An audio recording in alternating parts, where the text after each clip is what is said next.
sarap na sarap sila sa saging na lapundan. Ito yung hinarvest ko nung nakaraan dyan sa gilid. Merong isang feeling na overripe.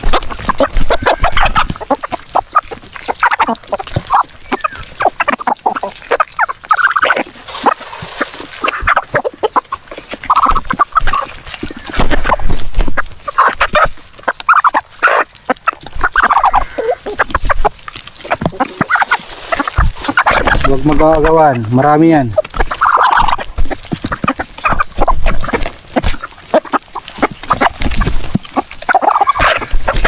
Allah.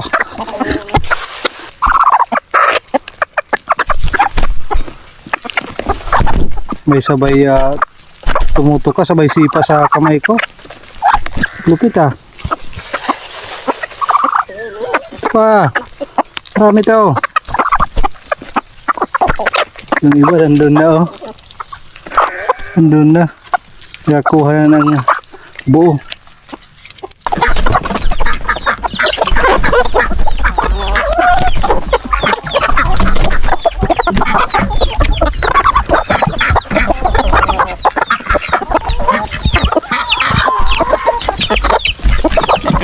Lakas kumain no.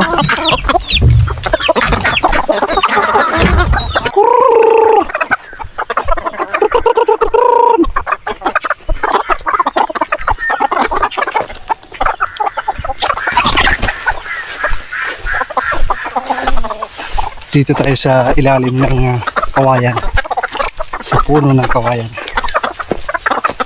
Kumustahin natin kung tapos na yung paglilinis nila. Kunti na lang yung maitim mga kaparmas. Halos okay na.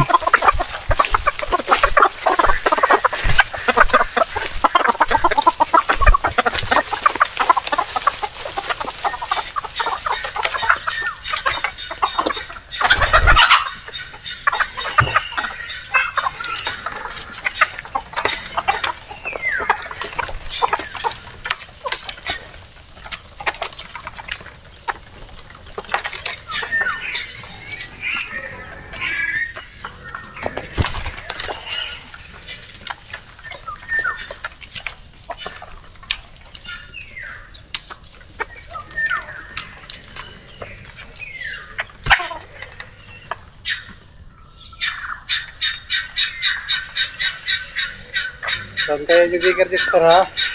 Kayo yung bantay, okay? Baka kayo ang papatay. Kilalanin nyo yung ating hops. Dexter, tapos na ang sa inyo. Hindi para sa aso to. Hindi para sa aso yan. Para sa manok yan. Para sa dalawa yung paa yan. Yung apat ang paa. Tapos na.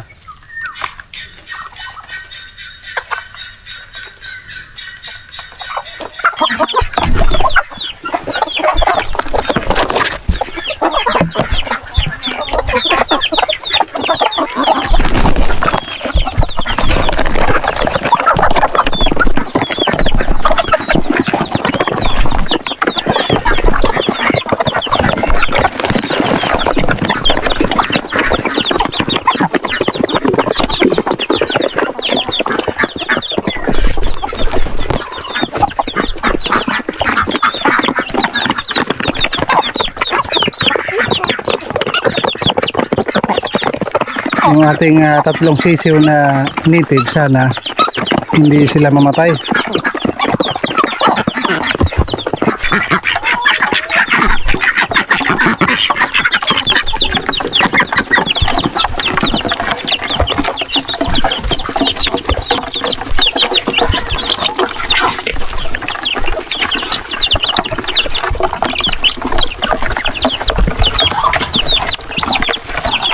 Yung mga native naman ako, naglilimbim to, lumipad papunta dito sa loob.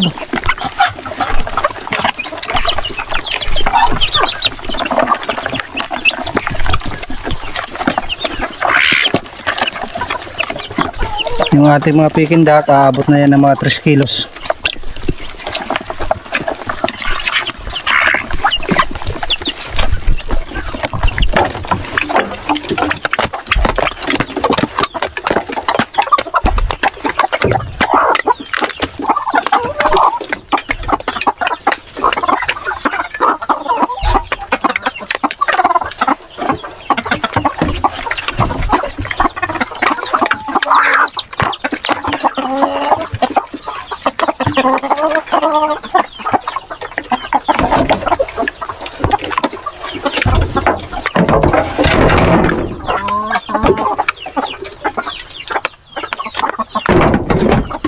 yung ating pabo malalaki na. Para sa ating mga ka-farmers na nakakaalam, ilang month ba bago purgahin yung ating pabo bago deworming, para makapagbigay tayo ng deworming para sa ating 6 na pabo. 2 yung lalaki, 4 na babae.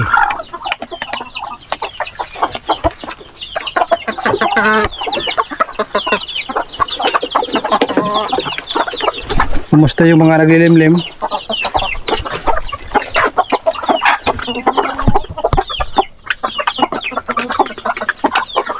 One, 2, 3, 4, 5, 6, 7, 8, 16, 17. Grabe mga ka-farmers. 17 yung itlog ng isa na ito na naglilimlim. Ito binilang ko na siguro mga 13 o 14. Yan. Maakyat na. Yan, tapos ng kumain. Yan sila yung mga naglilimlim. Babalik na sa kanilang pugad.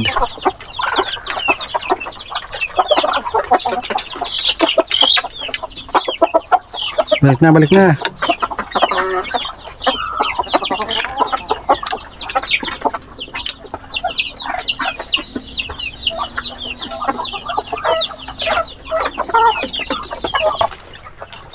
Sinasampahan ng manok yung bingala. Ang hirap nito pag manok ang katawan, bingala ang ulo.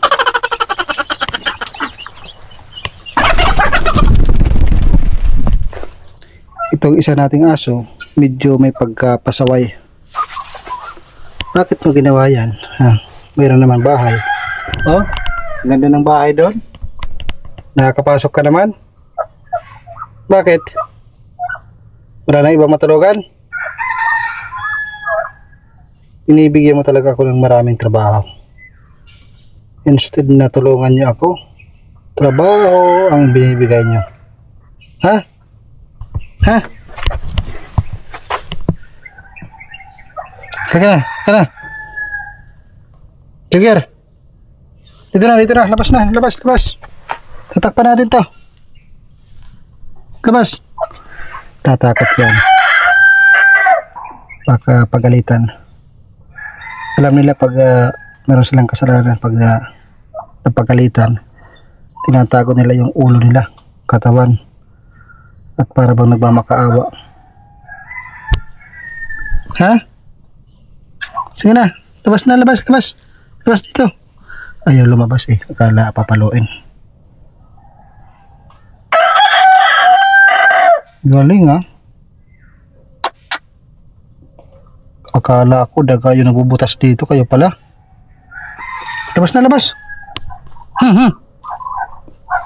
Jigger. Ayaw talaga lumabas. Mamaya na lalabas. Akala niya papaluin siya. Iwan muna natin. Ito yung ating mga alaga. Waki! Pak!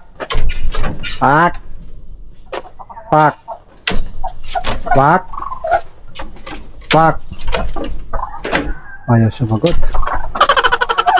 Katatapos lang natin magpakain ng ating mga alaga, magpalit ng mga tubig lahat. Yung aking target, nandun yung merong isang ibon doon. Yung kingfisher o tikarol kung tawagin, nakawala. Ayan, siguro pinsan yan. Ang target kasi ng tikarol mga ka-farmers, mapalalaki man na manok, babae man na manok, ang gagawin ng tikarol na ibon, liliparin yung manok. Susundutin ng kanyang tuka. Kadalasan na target, puwet, manghihina hanggang mamatay yung manok. Kumakain ng sisiw. Yun yung problema sa mga kingfisher o tikarol kung tawagin. Merong isang ka-farmers nagtatanong, paano ba yung pagpapakain natin sa ating alaga, litig na manok, at chicken duck, pabo. So, ang ating pagpapakain mga ka-farmers ay isang timplahan lang yan. Ito ay para sa native na manok, para sa pabo, para sa giniya o bingala. Kasama na rin yung Peking duck, mga kaparmers. At saka yung maliliit na sisiw. Isa lang yung timplahan yan, mga kaparmers. Sana. Ito yung pollard.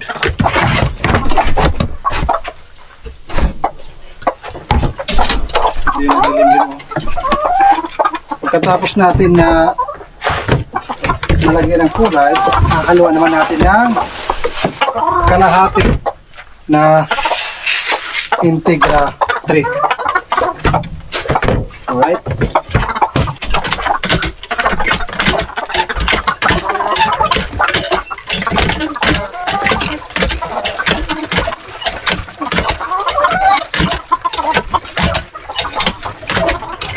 Ibababad ng mga 5 minutes para bumuka yung feeds.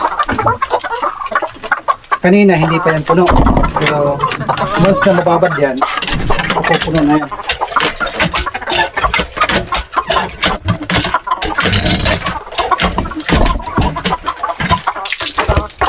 Yung ating mga native na manok, hindi naman kailangan yung bigyan ng napakarami dahil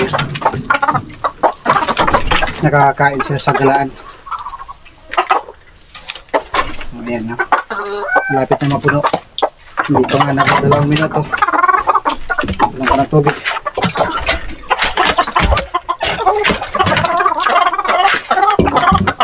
Minsan nakahalo tayo dito ng vitamins, Vitamin Pro yung nagagamit natin.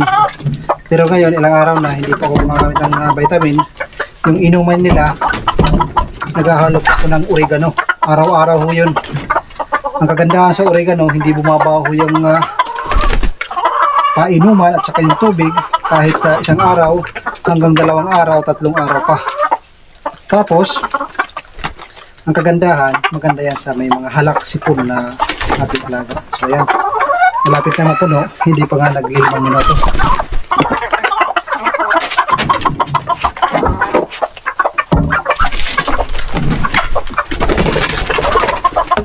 Okay. Habang nag-aantay tayong bumuka at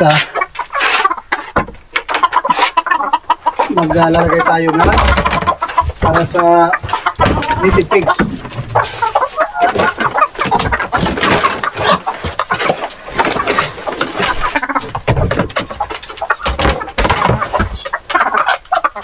Halos mapuno yung itong pula na ice cream tupperware. Ano bang tawag nito? Ito yung grower. Tapos pollard. Para yan sa 4 na native pigs. Yung isa hindi naman talaga native. Hybrid siya. Kulay itim. Malapit na yun magpa-sampa.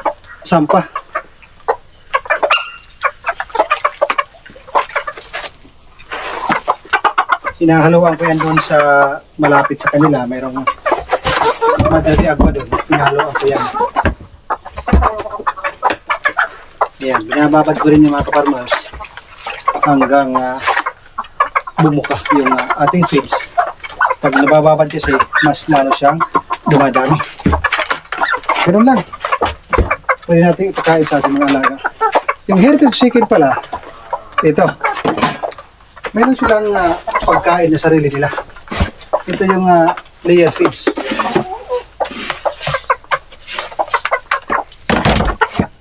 Ayan. Iba yun sa kanila, special. Araw-araw pa rin sila nagbibigay ng itlog.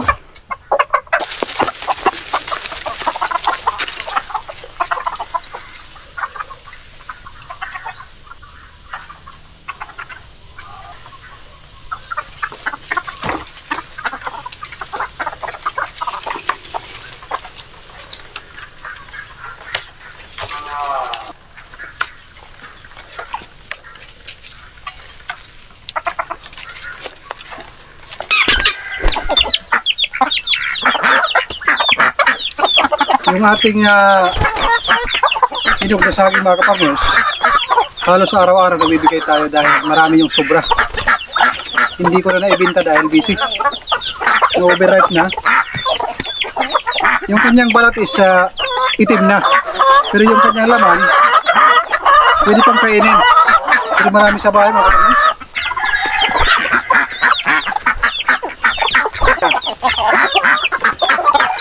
Sa susunod na buwan, napakarami ng ating saging na saba at malalaki yung buwig mga kaparmers. So ang purpose ko na dapat pampakain lang yun ng ating mga alaga bilang organic na pagkain nila, baka marami yung ating maibinta. Sobra-sobra.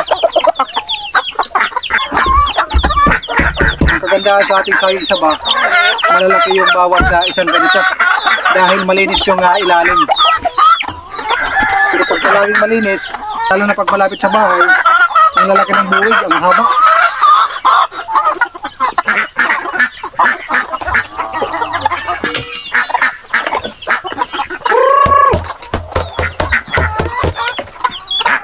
Nag-enjoy sila sa hinog na saging.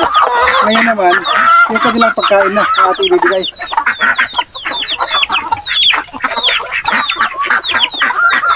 Layer feeds para araw-araw na ihitlog yung ating mga alaga.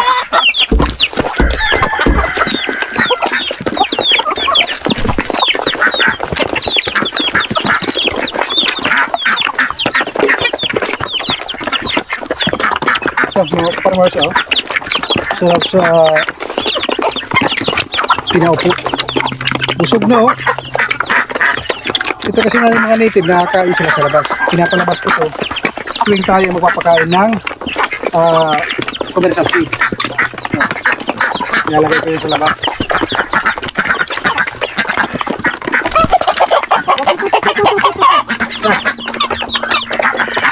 Sakit ito bilugan.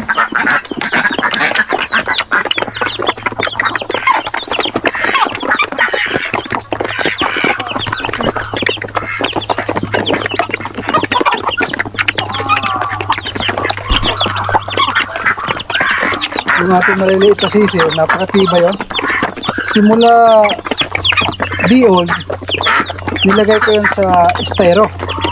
Tapos pagka 2 week old, pinakawalan ko na dito sa loob ng Peking duck. Noon naman, doon ko sila pinakawalan, doon sa may isang pinakakwarto dahil yung Peking duck hindi naman ayanuka. Hindi katulad dito na nangangaway ito, inaaway nila. Pero ang bibilis tumakbo yan. Hindi ko napansin, yung isa natin na Bengala, nandito nakahalo sa mga heritage chicken. Lumipad, papunta dito, meron siya nakaharangan pero since ito ay napakalakas lumipad, nakapunta siya dito. Tatlo ho ito mga kaparmers, bigay ng ating isang kaparmers subscriber, isang OFW na nasa Saudi Arabia, nagtatrabaho sa Binwood Company kay Sir National. Yan. Ito sir yung iyong bigay na Bengala, 3 piraso. Andun yung dalawa, yung isa natin dalawa nakapasok. Meron siyang farm pero hindi pa daw niya i-expose masyado. Pag uwi niya, baka sakali makapunta tayo sa kanya. Pas.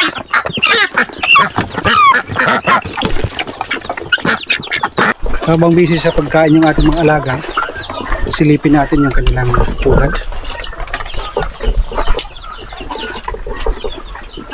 Kahit paano, yan tayo nakukuha na itlog araw-araw. Hapon, ang bawat pagkukuha ko dito, minsan, pag hindi ko nakukuha ng hapon, pagpakain ko ng morning, kinukuha ko ito, mga kapamos. Ito yung ating mga nakukuha ng mga brown egg. Ito, mas maganda ko ang kulay na ito. Ito para siyang itlog ng parang kakaiba. Yan bakit kaya ganito yung kulay? Tatlo. Pero ito, ang gaganda ng kulay. Yan. Tatlo lang yung kulay na ganun. Mamaya bago ako umuwi, mag-harvest ako. Merong kaparmers nagtatanong kung okay ba yung ganitong pugad. Meron naman nagsasabi pag bagyo ay parang hindi maganda, umuuga. Ito nga naman mga kaparmers, Parang hindi maganda pag mayroong malakas na bagyo kasi uga. Pero itong ating guma, malaki naman at talagang mabigat kasi dugtong-dugtong yan. Ang ginawa ko dito, tinanggalan ko yung ibabaw ng gulong. Meron akong video niyan.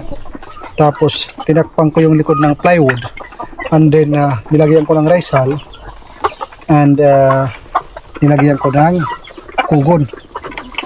Mas maganda nga kung tanglad yung ilalagay.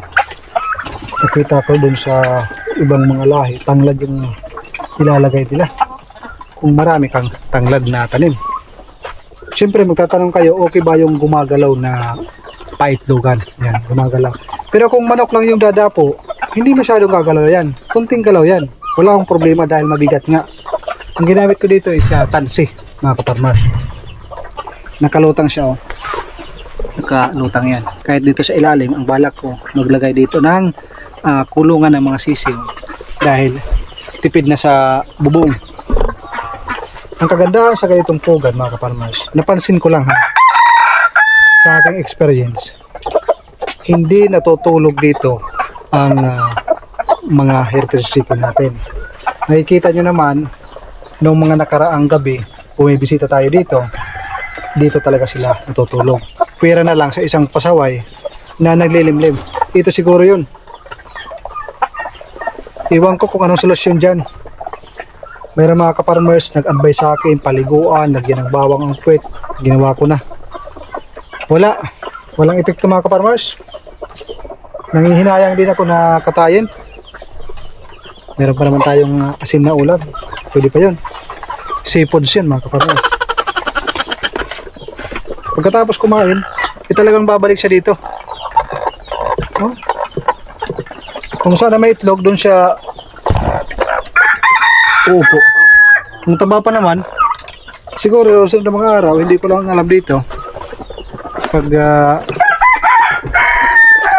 na ako, narindi na yung aking paningin na bakit siya naglilimlim palagi. Dapat may itlog siya dahil nagpapakain tayo ng layer feeds. Bilog.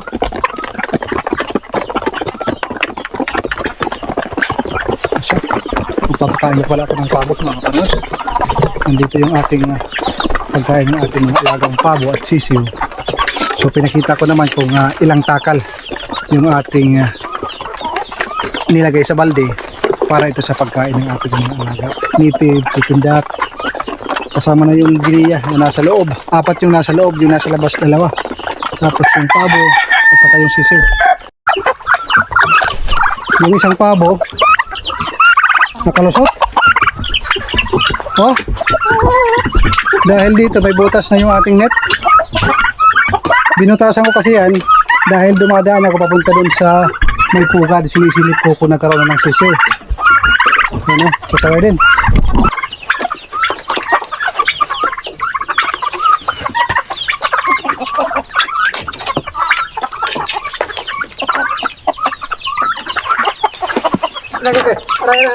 Wag.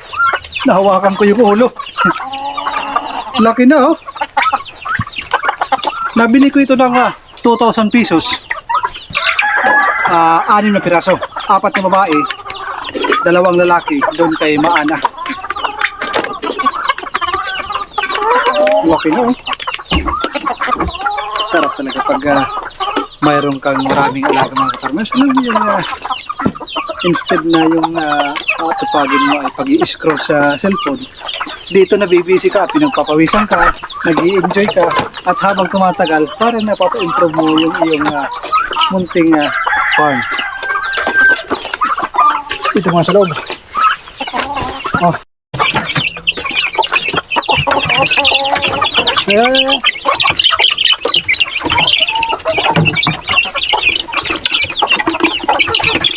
Ang kukulit mga kaparmers.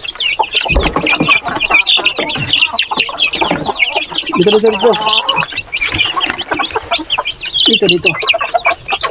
Dito, maliit, bunso.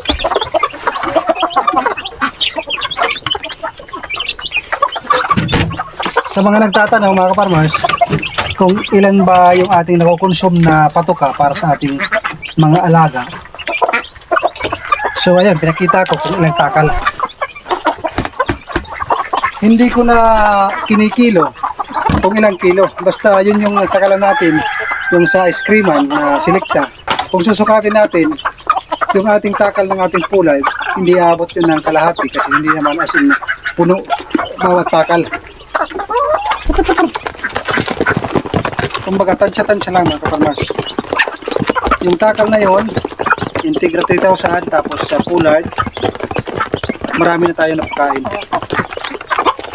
Kagahapon mga kaparmers, galing tayo sa listahan, at syempre nakatagay. Tapos pagdating sa bahay, nag-inuman pa, nagtagay, napatagay tayo. Pero bago tayo tumagay, pumunta muna tayo dito sa mini farm at gumawa ako ng order. Dito sa Pilipinas, marami yung tukso. Pero kailangan mong i-control mga kaparmers kasi maraming mga invitation na mga hindi inaasahan. Meron kang plano na ganitong gagawin mo sa iyong mga trabaho, tapos bigla sasabihin, punta ka dito, pag hindi mo pinuntahan, magtatampo. Siyempre, kailangan i-balance. Puntahan, then uwi ka agad. Lalo lang kung tayong flower shop pa na asikaso, minsan may deliver tayo. So, ayun po yung gaano karami yung ating mapapakain sa ating mga pabo. Kasama itong Moscow bidak lang. Lakas kumain yan. Ngayon naman, doon sa ating native na baboy, 4 na piraso dahil yung 3 pinatay ko ng pista. Isa yung pinatay ko, ang sarap ng karne mga kaparmers. Kakaiba yung kanyang taba, hindi makapal, hindi masyadong masibo. Para siyang baboy ramo. Ang kaibahan lang sa baboy ramo, mas mapula ang karne ng baboy ramo. So yun lang, maliit lang naman yung ating kailangan na pagkain araw-araw. Pero may mga panahon na marami yung ating organic na pagkain. Mas maganda kasi pag marami tayong organic na makukuha sa ating munting farm. Meron tayong Madre de Agua, Azola, saging na saba, mga ganyan. At saka Malbere. Pag meron tayong ganyan, pag wala tayong pambili ng pagkain sa ating alaga, meron tayong temporary na may bibigay. Konting commercial feeds, halo lang natin. Ang importante magkaroon ng lasa ng commercial feeds. Ano ibigay natin sa ating mga alaga. Tapos pag meron naman tayong budget, bawi ho tayo. Ganun lang. Kasi hindi naman sa lahat ng panahon ay meron tayong pambili ng pagkain. Kaya kung gusto niyo magsimula sa mini farm, ang iyong budget na ihahanda, hindi lang pang-start. Kailangan rin sa mga maintenance at pagkain ng alaga araw-araw at saka vitamins, siyempre.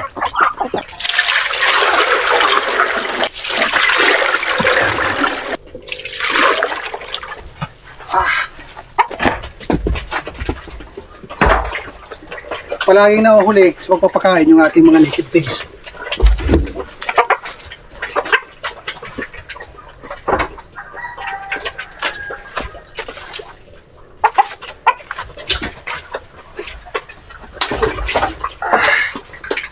Finish. Tapos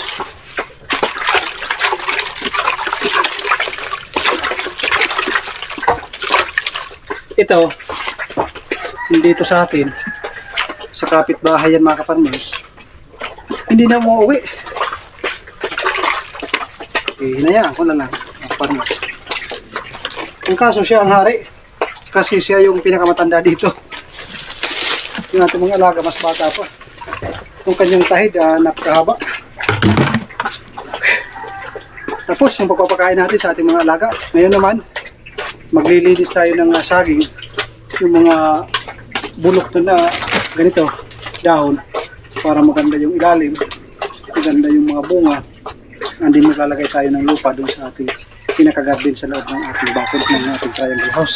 Noong unang araw nakapaglinis na ako dito, pero hindi ko natapos dahil sobrang init. Ayan o, malinis na yan. Hindi ko pa nakahakot yung mga nabagsak o nahulog na dahon. Ayan, napakalinis na yan mga kaparmers. So ang gagawin natin dito, pagpapatuloy mula dito paikot doon para maganda yung puno ng ating mga saging.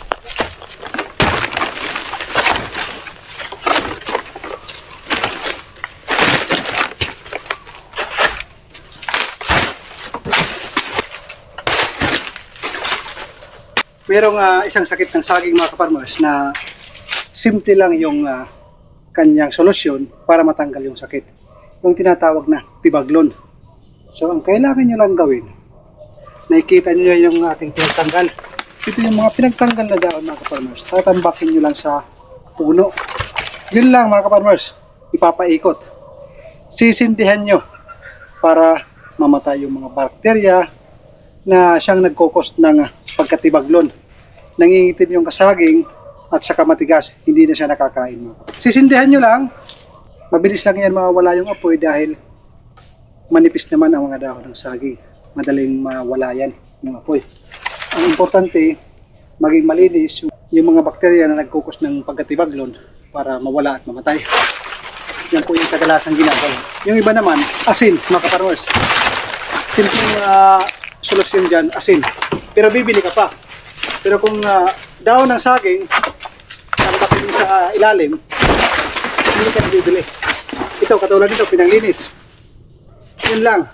Huwag nyo lang tatambakan ng maraming damo or kahoy sa ilalim dahil mamamatay yung ating saging.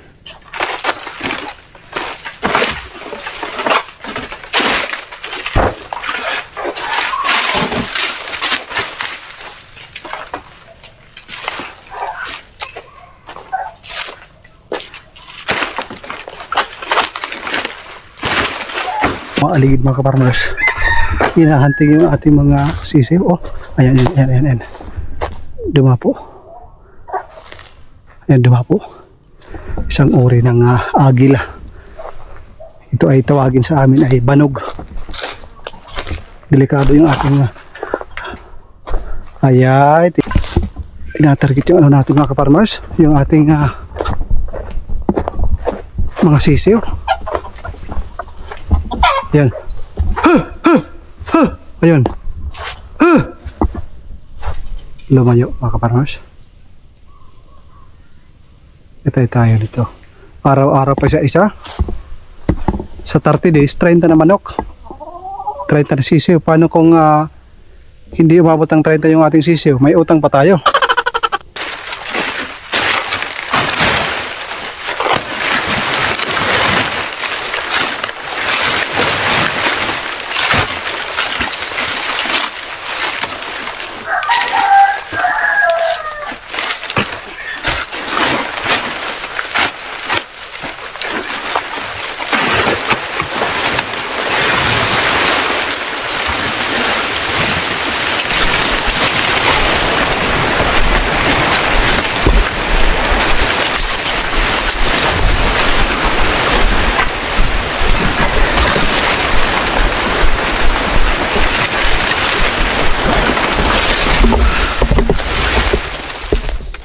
Mayroon pa kasing tuod o kahoy na natitira para maging totally masunog lahat at maging flat.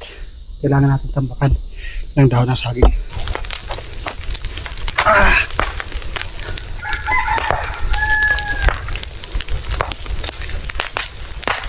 Para totally mawala yung puno ng kawayan dyan. Iiwan ko muna dahil meron pa ako dito napakaraming dahon ng saging. Dito pa dito, hindi ko pa natatanggal yung mga ganito. Doon pa lang ba sa may unahan. Siguro sa ngayon, kung bibilangin yung puno ng saging, mga nasa 300 to 500 na puno ito ng puno ng saging na saba. Sino ba ang hindi gaganahan maglinis sa mga saging na ito? Kung ang makikita mo na buwig ay ang hahaba, malalaki mga kaparmers. Tuloy lang. Kaka-enjoy naman. Kakapawis. Parang exercise. Ito naman yung aking pinakabasurahan dito. So tuwing mayroong mga itatapon, dito natin tinatambak at saka sinisindihan. Ang sarap magpausok. Feel na feel natin yung nasa probinsya tayo. Yung ginagawa ng ating mga ninuno, yung mga lola natin na every afternoon nagpapausok sa puno ng mangga. Yun yung mga namimiss ko nung nasa syudad ho ako.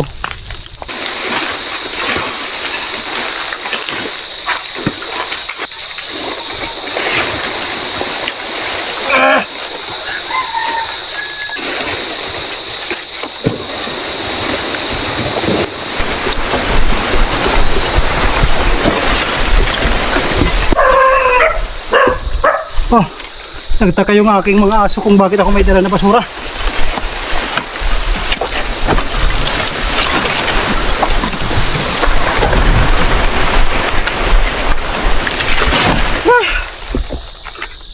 Ang bigat dahil mga hilaw yung aking pinasan na dahon ng saging.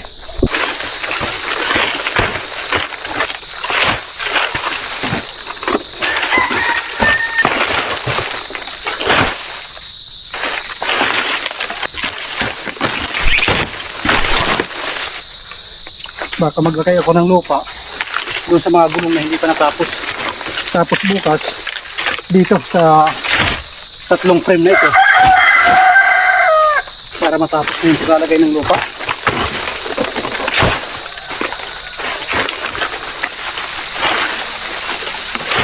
Puno na mga farmers.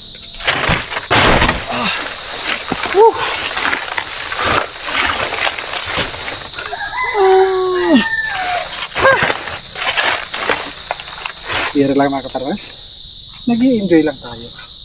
Ganyan ang pagtatrabaho, ginagawang parang laro, pero sa totoo lang meron tayong tinatarget na matapos para maipakita sa inyo na hindi pala imposible pag may sipag at tiyaga. Farmers, alas 6:25 hanggang alas 7 lang tayo mga farmers. Medyo kita pa naman.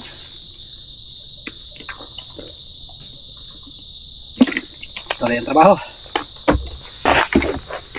Yung ating mga alagang manok nandun na sa kanilang tulugan.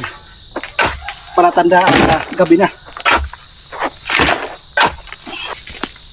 Mas masarap pagtrabaho pag ganito. Hindi ba init? Itigas.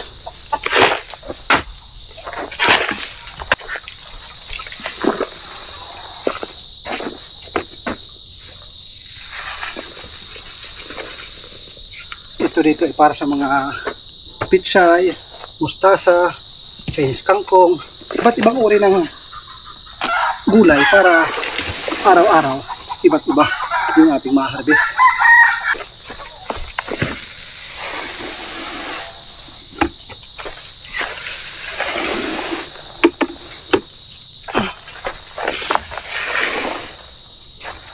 So tatlo na lang mga farmers, nandun yung isa. Ako muna ay magpapaalam sa inyo dahil gabi na. Baka hindi nyo na ako makita dahil nga madilim na mga farmers. May solar naman pero yung ating camera 7% na lang. Kasunod yan, mamamatay na. Maglulubat na. Kaya bago mamatay, ako muna ay magpapaalam.